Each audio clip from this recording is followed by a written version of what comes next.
Hi, I'm Dr. Elizabeth Sullivan, the Associate Professor of Oboe at the University of North Carolina at Charlotte.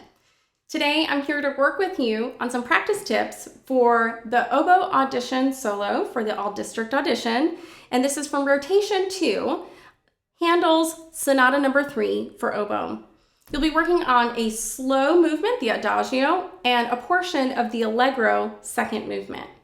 So let's take a look at the Adagio. It's marked quarter note equals 40, which is very slow, and you're going to want to practice this most likely with your eighth note metronome working and during your practice time.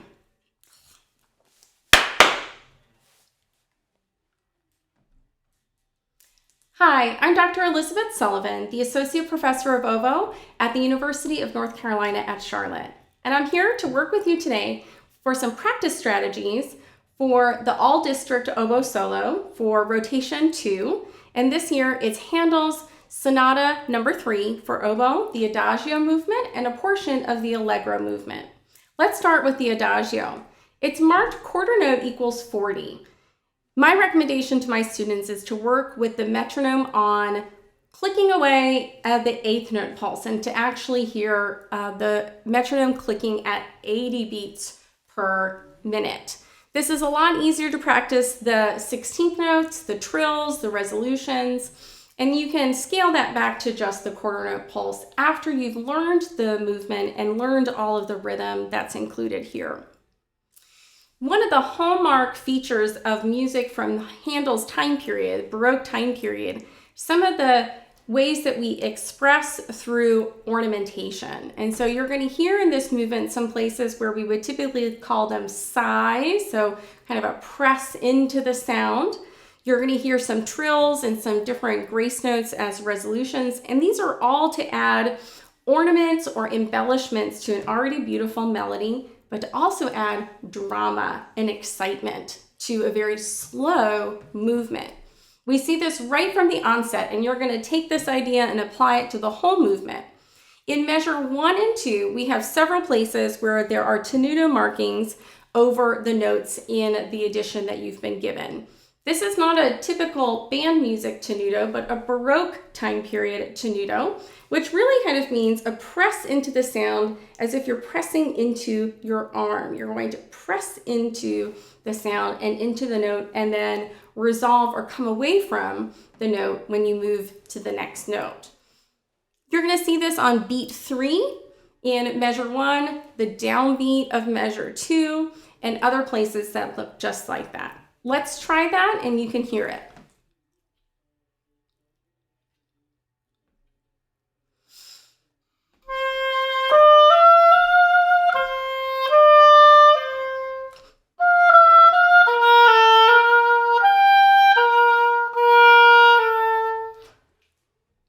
So we leaned into the sound slightly through dynamics, slightly through a firmer articulation, and then a relaxation of the dynamic and coming away on the second note. So we lean into the first note and resolve and relax and come away. So again, in the first measure, that's the downbeat of measure 3.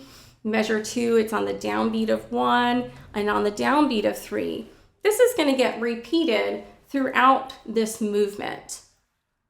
The other challenge or rhythm-related ornamentation is in measure 5, measure 9, and later at the end of this movement in measure 18. We have several places where we have a trill.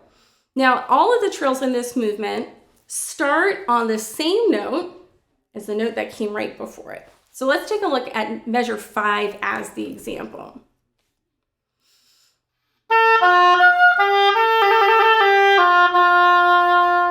So in beat 1, the G is going to repeat 1, E, and then 2 is the start. The trill is starting on that G. When we have a repeated note, G, G, and there's supposed to be a trill on the second one, the Baroque rules say that you need to start the trill on the upper note, so on the A. So you're going to hear 1, E, and start on the A, that's not written, You could add a little A grace note into your music to help remind you, or you could say upper neighbor to remember to start on the upper neighbor. So in slow motion,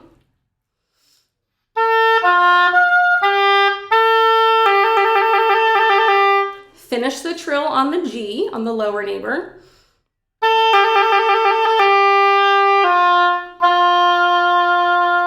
And that all has to happen in time, but that gives you a slowed down version to hear and to make sure your fingers are doing the right thing. You're going to see that in measure 9, where the E's are repeated, where the E trill is on beat 2. So there you're going to start on the upper neighbor, which is the F. Start the trill on the F. You could add a little F grace note to remind you of that. Trill between the F and the E, stop on the E, and then resolve on the D. So let's hear that one in slow motion, starting on beat 1.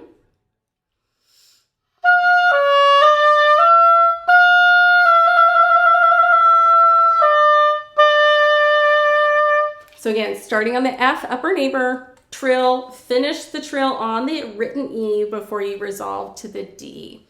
Let's hear that one exactly in time.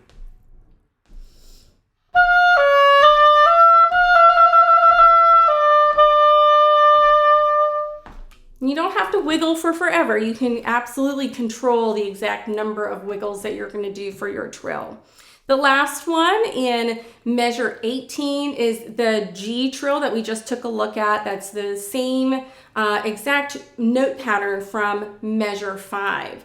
You'll notice that trills tend to happen at the ends of phrases. It was a way that Baroque period composers marked the ends of cadences to kind of say, hey, something important is happening here. Listen to this fancy embellishment and bring attention to that big cadence point, which is why you see that kind of regularly in 4 or 8 measure increments throughout a Baroque time period slow movement.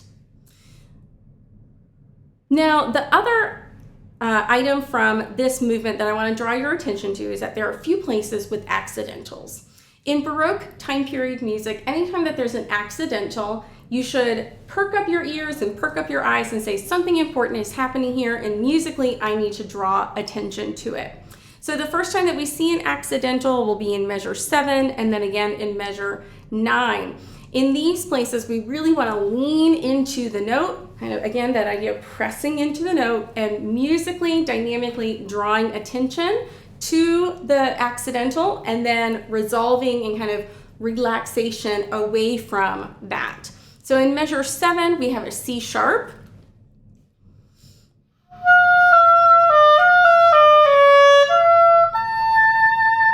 So lean into the C sharp and relax away. And then in measure 9, we have the F sharp pick up to the G. So we're going to lean into the F sharp and resolve at the G.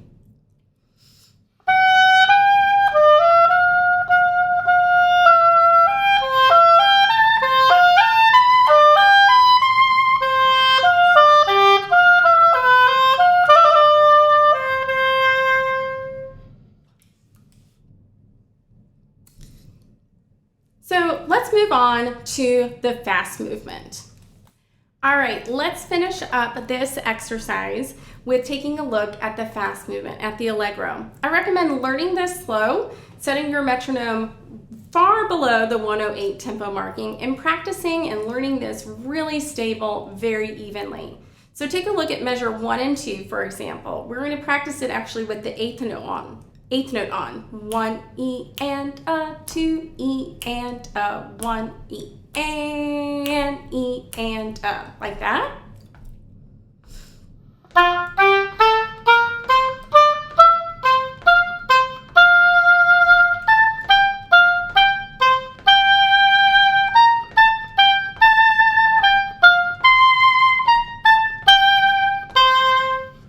Practicing the whole movement and learning it all that slow is going to give you the advantage of building in a very steady and stable pulse, which will allow you to speed up your movement actually rather easily. So if you learn it really stable, very evenly, it speeds up so nicely. We want to make sure that we keep the articulation here really light, make sure that the tip of your tongue is actually touching the opening of the reed, not the roof of your mouth, not the back of your teeth, but actually making contact with the reed, and that's going to give you a nice, crisp, but delicate articulation once you start going faster.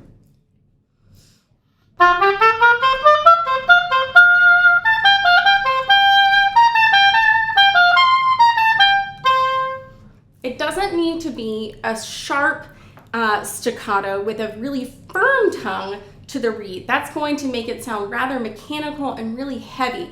So using too hard of a tongue or too dry of a staccato is actually going to slow you down. Something like that. So keep it nice and light, keep the air production on, make sure that you're using your stomach muscles, your abdominal muscles to support the air. And the other thing that's going to really help you in this movement is to come off the ties. So 1 E and 1 E and off E and If you get off the ties, you're going to ensure that you're not late and that you keep that phrase, that little syncopation, really rhythmically organized. The last suggestion that I have for you is to actually use the dynamics that they have written here in this movement. The temptation when we play something fast is to play it all loud.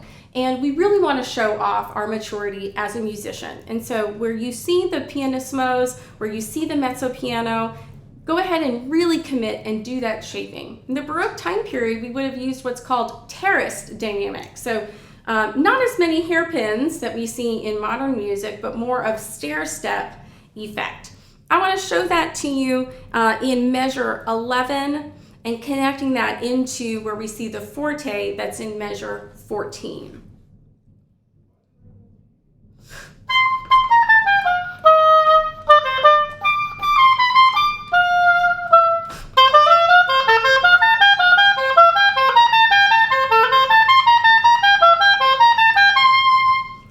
And then we do actually have a nice decrescendo here in measure 19, but we get this really big contrast effect when we have the terraced dynamics that you can see between measure 1 and then the contrast in measure 6, and then again 11 to 14.